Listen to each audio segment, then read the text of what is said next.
নমস্কার, বাংলা টক আমার ইউটিউব চ্যানেলে আপনাদের স্বাগত। প্রতিদিনকার মতন আজকেও আমি আপনাদের সামনে আমার প্রতিবেদন নিয়ে উপস্থিত হয়েছি। একটা কথা আজকে পরিষ্কার হয়ে গেল, গতকাল আলিপুরদুয়ারে আমাদের প্রধানমন্ত্রী নরেন্দ্র মোদী যে দুটো কর্মসূচি পালন করলেন, তার একটি সরকারি এবং দ্বিতীয়টি দলীয় একটি প্রচার সভা। দেখুন, এই প্রচার সভা থেকে নরেন্দ্র মোদী যেটি করলেন, আদতে 2026-এর ভোটের প্রচার কিন্তু তিনি শুরু করে দিলেন।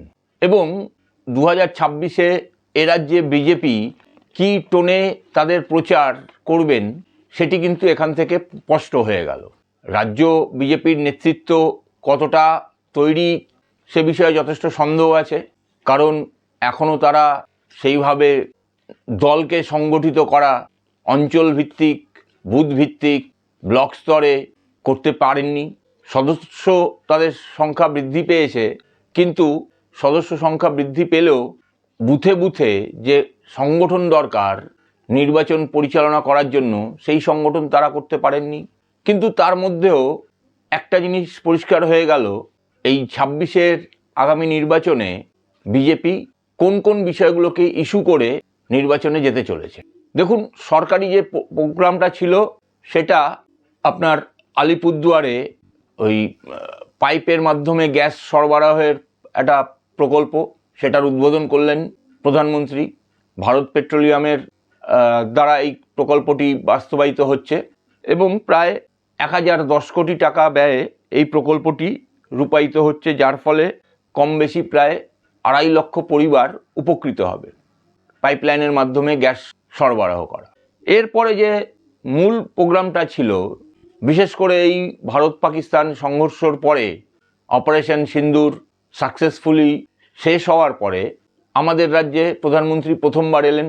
স্বাভাবিকভাবেই সকলে উন্মুখ হয়েছিলেন এই সংঘর্ষ বা যুদ্ধ যাই বলুন না কেন, সেই সংঘর্ষের ব্যাপারে কি বলেন প্রধানমন্ত্রী। তিনি অবশ্যই অপারেশন সিন্দুর ভারত পাকিস্তান সংঘর্ষর বিষয়ে বলেছেন, কিন্তু একেবারে যেটা ধারণা করা গেছিল তার বাইরে গিয়ে তিনি কিন্তু শুরু করলেন আমাদের রাজ্যের বর্তমান পরিস্থিতির ওপর তার বক্তব্য দিয়ে। তিনি 5টি মূলত বিষয় উল্লেখ করেছেন, যে 5টি বিষয় আমাদের রাজ্যের সমস্যা, আমাদের রাজ্যের উন্নতি বা প্রগতিকে আটকে রাখছে বলে তিনি মনে করছেন। কি কি সেইগুলো? তার মধ্যে নাম্বার 1 যেটা, সেটা হচ্ছে হিংসা এবং অরাজকতা। এই হিংসার কথা বলতে গিয়ে তিনি এমনকি মুর্শিদাবাদ, মালদার উদাহরণ টেনে এনেছেন। অতি সম্প্রতি যে ঘটনা ঘটেছে, দুষ্কৃতী তাণ্ডব, মৌলবাদী জঙ্গিদের আক্রমণে শয়ে শয়ে হিন্দু পরিবার তারা ভিটেমাটি ছাড়া হয়েছিলেন, 2 জনের প্রাণ গেছে।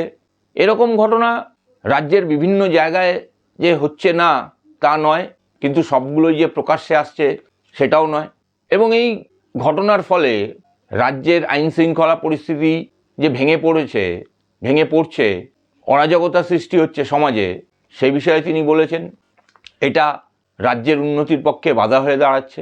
দ্বিতীয় বিষয় যেটি বলেছেন তিনি, সেটা হচ্ছে মহিলাদের ওপর অপরাধ সংগঠিত হওয়ার প্রবণতা এবং মহিলাদের নিরাপত্তার অভাব। আমরা সকলেই জানি আমাদের এই রাজ্যে প্রায় প্রতি বছর নিয়ম করে মহিলাদের ওপর নির্যাতন, অপরাধ সংগঠিত হওয়া এবং তার পাশাপাশি প্রশাসনের কাছ থেকে মহিলাদের সঠিক সাহায্য না পাওয়া, এটা একটা বড় বিপদ হয়ে দাঁড়িয়েছে আমাদের রাজ্যে। এর পাশাপাশি 3 নম্বর যেটি তিনি বলেছেন সেটি হচ্ছে বেকারত্ব। দিনকে দিন বেকারত্ব কিন্তু আমাদের রাজ্যে বাড়ছে এবং তার প্রমাণ পাওয়া যায়।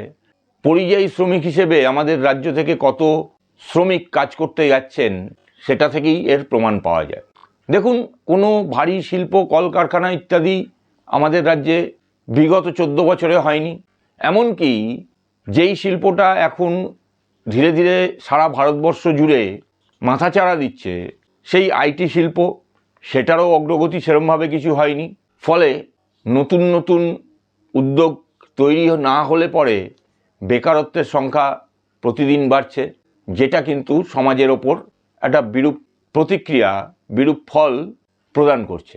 এর সঙ্গে সঙ্গেই তিনি যেটা বলেছেন সেটা হচ্ছে দুর্নীতি এবং প্রশাসনের ওপর সাধারণ মানুষের বিশ্বাস হারানো। দেখুন, দুর্নীতি নিয়ে বলতে গেলে তো সারা রাত্রির কাবার হয়ে যাবে। কোন জায়গাটায় দুর্নীতি হয়নি? সেটা গরু পাচার থেকে শুরু করে কয়লা, বালি, পাথর ইত্যাদি যেমন হয়েছে, খাদ্য, শিক্ষা, স্বাস্থ্য সর্বক্ষেত্রে দুর্নীতি হয়েছে।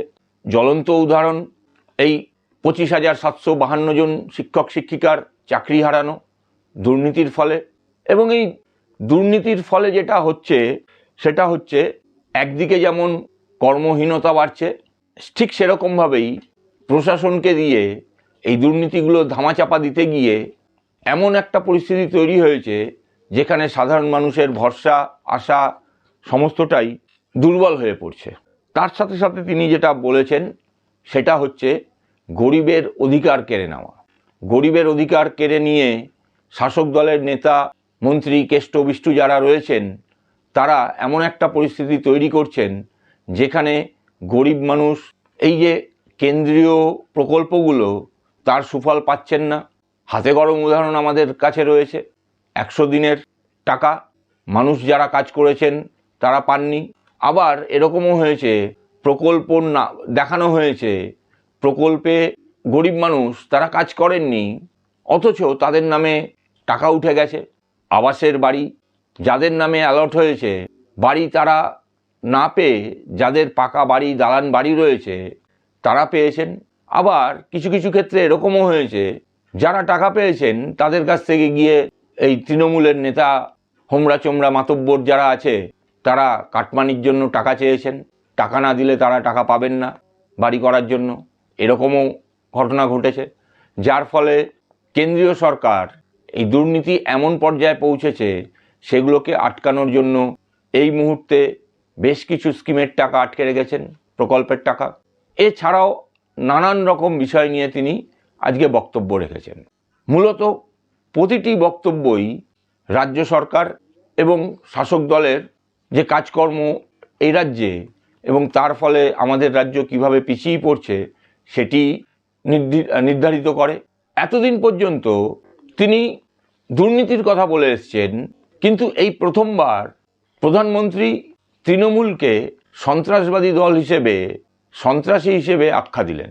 বিশেষ করে এই মুর্শিদাবাদ, মালদার ঘটনার টেনে এনে তিনি বললেন যে এই রকম সন্ত্রাসী কার্যকলাপ রাজ্যকে কিন্তু পিছিয়ে দিচ্ছে। রাজ্যের সরকারকে তিনি নির্মম সরকার বলে অভিহিত করেছেন। ফলে আগামী দিনে 2026-এ কী প্রচারের মূল বিষয়বস্তু হতে যাচ্ছে সেটা কিন্তু এর থেকে পরিষ্কার হয়ে যাচ্ছে। আর প্রধানমন্ত্রীর এই বক্তব্যর পরেই হঠাৎ আমরা দেখলাম নবান্নে মুখ্যমন্ত্রী সাংবাদিক সম্মেলন করতে বসলেন। এটা আগে থেকে স্ক্রিপ্টেড সাংবাদিক সম্মেলন, বোঝাই গেল সাংবাদিকদের প্রশ্নের মাধ্যমে। এবং মুখ্যমন্ত্রী যেটা করলেন সেটা অশোভনীয় ছাড়া আর কোনো কিছু বলা যায় না। একটা কথা পরিষ্কার, মুখ্যমন্ত্রী প্রধানমন্ত্রীর এই সফরে তার যে বক্তব্য সেই বক্তব্য থেকে কিন্তু ভীত হয়েছেন এই কারণেই যে জিনিসগুলো প্রধানমন্ত্রী তুলে ধরেছেন সেই জিনিসগুলো এ রাজ্যের কোনো মানুষ অস্বীকার করতে পারবে না। ফলে এই যে যন্ত্রণা, এই যে ভয়, তার থেকেই মুখ্যমন্ত্রী এরকমভাবে আক্রমণ করলেন। আগামী দিনে এই রকম আরও মন্তব্য, এরকম আরও লড়াই আমরা নিশ্চিতভাবেই দেখতে পারবো। কিন্তু তার মধ্যে থেকেও একটা জিনিস পরিষ্কার, প্রধানমন্ত্রী আজকে আগামী 26-এর নির্বাচনকে নিয়ে যে অভিমুখ খুলে দিলেন, সেই অভিমুখ নিয়ে বিজেপি দল হিসেবে কতটা লড়াই করতে পারে সেটা দেখার জন্য আমরা মুখিয়ে থাকব। আজ এখানেই শেষ করছি। আপনারা আপনাদের মতামত আমার ভিডিওর কমেন্ট বক্সে লিখে জানান। নমস্কার, ধন্যবাদ।